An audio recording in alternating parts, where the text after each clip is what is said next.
अस्सलाम वालेकुम। वालेकुम सलाम। तो समीरा कहाँ गायब थी और क्या एक्सपीरियंस था इतने दिन गायब रहने का भी? आगे कितने लोगों को दुआ कराई और सर से कैसे मिली थी, सारा बताओ। सर से मुझे मिले हुए 3 साल से ऊपर हो गए हैं और मैं गिर गई थी और मेरी कमर पर चोट लगी थी, टेल बोन हिट हो गई थी मेरी। तो जब एक्सरे करवाए तो डॉक्टर ने कहा कि आपकी जो डिस्क है ना वो स्लिप हो गई है। तो बड़ा परेशान हुई मैं कि अब कैसे होगा, मेरे से मूवमेंट भी नहीं हो रही थी। फिर एक और डॉक्टर को एक्सरे दिखाया, उसने कहा कि नहीं आपके ना मोरे हिल गए हैं, डिस्क ठीक है आपके मोरे हिल गए हैं। उसने दवाई दी, उस दवाई के खाने से मुझे ये हुआ कि मेरा ब्लड प्रेशर शूट अप हो गया बहुत ज़्यादा, और ब्लड प्रेशर हाई होने की वजह से और ज़्यादा मसले होने लग गए मुझे। तो जब डॉक्टर को मैसेज किया कि मेरी ये कंडीशन हो रही है, सुबह 9 बजे उसको मैंने मैसेज किया था, रात के 9 बजे उसका मैसेज आया कि आपने यही दवाई कंटिन्यू रखनी है। हाँ, मैं इसके ये है कि अगर आपको ये सूट नहीं की है तो मैं आपको कोई और दे देता हूँ, होगा यही फार्मूला। तो मैंने डॉक्टर से आगे से कहा कि 12 घंटे के बाद आपने मुझे जवाब दिया, इसके दौरान में मैं एक्सपायर हो जाती तो। खैर इसका उसके पास भी कोई जवाब नहीं था, वो कहता है जी मैं मसरूफ़ था, ठीक हो गया। और मुझे दर्द इतनी ज़्यादा होती थी, बहुत तकलीफ़ होती थी मुझसे, रात को सोया नहीं जाता था। तो मेरी अम्मी भी ज़ईफ़ा हैं और उनके अपने काफ़ी मसले मसाइल हैं, वो हार्ट पेशेंट हैं, किडनी पेशेंट हैं, फिर उनके अपने भी मोरे हिले हुए थे। तो वो रात को जब लेटी है ना तो मुझे दर्द बहुत ज़्यादा हो रही थी। तो मेरा था कि मैं पानी पीना है तो मैं अब उनको कैसे कहूँ, वो अभी सोई हैं, सारा दिन वो इस तरह ही मेरी देखभाल ही करती रहती हैं।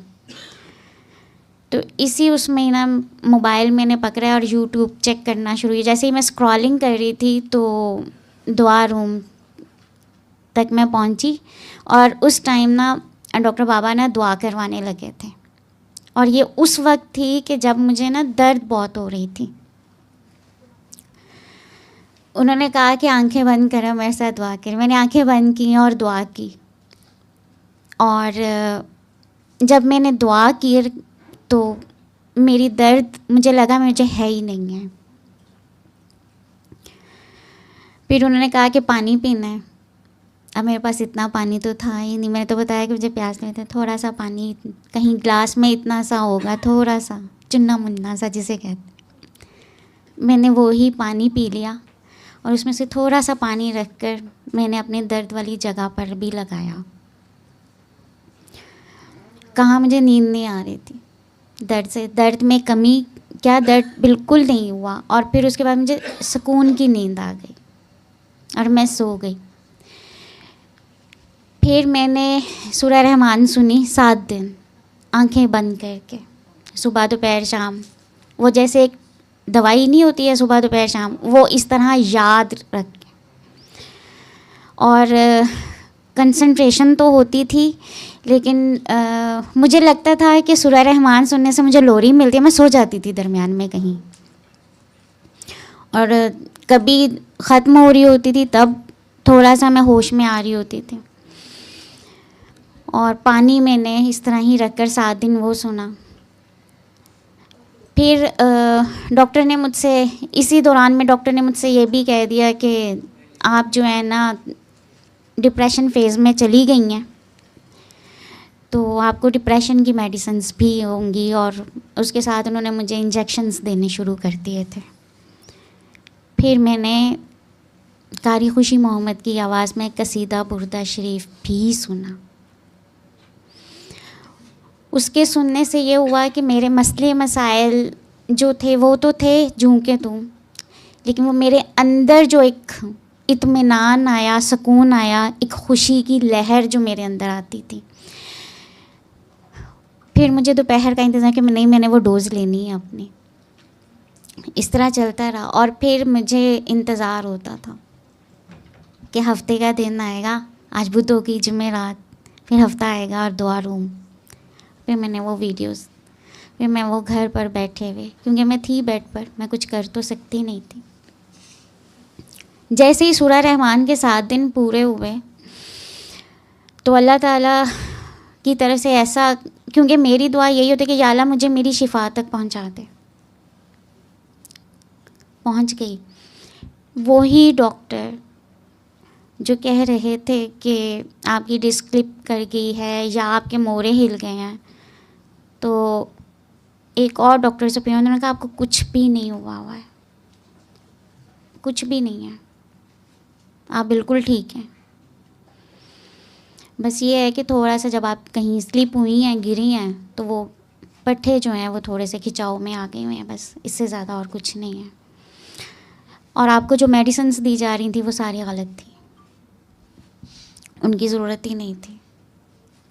और उसके बाद आज आप देखें, मैं आपके सामने हूँ, कहाँ मैं मूवमेंट नहीं कर पा रही थी, और आज माशाल्लाह अपनी तमाम तर जिम्मेदारियों के साथ हूँ और अपनी माशाल्लाह। जिम्मेदारियों को निभा रही हूँ। हम्म। और सबसे पहले जो हम लोग दुआ से आशना हुए थे वो अपनी मेरी अम्मी के, हमारे साथ ना एक ड्रामा होता था। जैसे ही सूरज तुलू होता था तो बुखार होना शुरू हो जाता था, और जैसे ही सूरज गुरूब होता था अम्मी का उतरना शुरू होता था असर के बाद, और मुझे चढ़ना शुरू हो जाता था। दवा लो तब भी, दवा लो तब भी नहीं, यही मामला होता था। और बुखार 104, और ये वो बुखार कि जिसमें इंसान में हिम्मत नहीं होती, और हम लोग अपने काम, लेकिन समझ नहीं आती थी कि ये हो क्या रहा है। टेस्ट सारे क्लियर आते थे, और घर वाले, फैमिली वाले यही कहते थे कि आप ना कोई ये ड्रामा करते हैं, आप लोगों को ड्रामा है ये। बड़े परेशान थे, और इसमें हम लोगों ने कई महीने जो थे ना इस तकलीफ़ में गुजारे थे कि ये हमारे साथ होता क्या है। फिर हम लोग पहुँचे हाजी मकसूद साहब के पास। हमें किसी ने बताया, मेरी अम्मी जान कोई, तो मेरी अम्मी जान गई थी दुआ करवाने के लिए। जब पहली दुआ हुई थी तो वो वहीं पर ही अम्मी जान को महसूस हुआ कि मेरा बुखार मुझे ना कम हो रहा है, और वो जौन सा उनको खिंचाव या दर्द बुखार की वजह से थोड़ा बहुत होता था उसमें कमी आने लगी। जब अम्मी घर आई तो अम्मी जान ने मुझसे कहा कि अब उन्होंने मुझसे कहा कि आपने ना 3 दुआएं करवानी है, तो आप कल जाएंगी। तो मैंने अपनी अम्मी जान को आगे से हंस के कहा, नहीं रहने दे, बड़े बाबे शब्बे देखें, डब्बे पीर होते हैं, रहने दे, जब आप ठीक हो जाए तब देखेंगे। लेकिन हुआ ये था कि अम्मी का जैसे ही बुखार ठीक होना शुरू हुआ, मैं खुद ब खुद ठीक होने लगी। मुझे बुखार मेरा नहीं हुआ उस तरह से, 104 पर नहीं गया मेरा, 100 तक रहा। फिर उसके बाद वो भी हमारा मसला हल हो गया। मेरी अम्मी जान ने सुनी थी सूरह रहमान, मैंने नहीं सुनी थी तब। फिर उसके बाद मैंने तब सुनी थी 3 साल पहले, जब मेरी कमर का मसला हुआ था। और यूँ हम फिर दुआ रूम तक पहुँचे। और फिर जब एक दिन मैं दुआ रूम में थी तो मेरा था कि जब फैज़ आम के दिन आ रहे थे उन्हीं दिनों में, तो तब मेरे दिल में ये दुआ या ख्वाहिश थी कि मैं फैज़ आम के दिन है तो मैं वहाँ जाऊँ, मैं अपने लिए फैज़ ले लूँ। सफ़र की इजाज़त तो नहीं दी गई थी मुझे डॉक्टर की तरफ से कि आप अभी इतना सफ़र नहीं करेंगे, लेकिन मेरी अपनी वो जिसे कहते हैं एक लगन, एक तड़प थी। तो मेरे अब्बू जान ने कहा कि अगर आपने जाना है तो आप चले जाएं, लेकिन रिस्क आप पर है। मैंने कहा जी ठीक है। फिर मैं और मेरी अम्मी जान आए, और वो जब फैज़ आम के दिन थे और हम लोग आए, ना सिर्फ इतना सफ़र किया, वहाँ पर हमने बैठकर किया जहाँ, और मुझे लगता है कि जो थोड़ी बहुत मेरी कमर का मुझे मसला था, खिंचाव का, या मैं झुक नहीं पा रही थी, मेरा घर जाने तक वो मसला हल हो चुका था। फिर वक्त के साथ साथ कई चीज़ें ऐसी हुई कि जो मेरे साथ मैंने खुद से देखना शुरू किया, मुझे समझ नहीं आती थी, लेकिन जब वो अपने अंदर से गुजरी है ना, तो वो तब समझ में आया। और अब कुछ महीने से मैं अल्लाह ताला से यही कहती हूँ कि अल्लाह जी बस सीधे रास्ते पर रखिएगा, वो झटका ना लगाइएगा। वो झटका लगा। कई चीज़ें ऐसी थी, ये जो हम कहते हैं ना कि हम नमाज पढ़ते हैं, नमाज कायम करते हैं या तस्बीह करते हैं, वक्त के साथ साथ मैंने ये सीखा कि हमने तस्बीह को तो फेरा, लेकिन अपने दिल को ना फेरा। दिल को फेरना था, तस्बीह को नहीं फेरना था। फिर मैंने सीखा कि असल वजह, अक्सर बाबा ये कहते होते थे कि नफ़रत हर बीमारी की जड़ है। हम सुनते थे, मुझे लगता है कि हमने सतही तौर पर देखा उसे। मुझे ऐसा लगता है कि नफ़रत हर बीमारी की जड़ कैसे है। नहीं, हम मानते ही नहीं हैं, लेकिन वक्त ने मुझे सिखाया कि नहीं, नफ़रत वाकई हर बीमारी की जड़ है। वहीं से ही वो नेगेटिविटी आती है आपके अंदर, और जब नेगेटिविटी आती है तो फिर वहाँ से सारे मसले आते हैं। फिर वो रूह का जो कनेक्शन हम लोग इधर उधर कर लेते हैं, ये सारे मामला। फिर अपने जहन को उस तरफ लाना, और फिर ये अक्सर जब हम कह तो देते हैं कि अल्लाह है ना, लेकिन मुझे लगा कि हमने माना ही नहीं इस बात को। जब झटका लगा, कुछ तकलीफ़ आई, तब हमने उधर कनेक्शन स्ट्रॉन्ग करने की तरफ किया। फिर हम लोग अपने आप को उस फ्रीक्वेंसी पर लाते थे, लेकिन उस फ्रीक्वेंसी पर मैं तब आई जब झटका लगा, या मुझे उस वक्त से गुजारा गया, मैं उससे प्रैक्टिकली निकली। और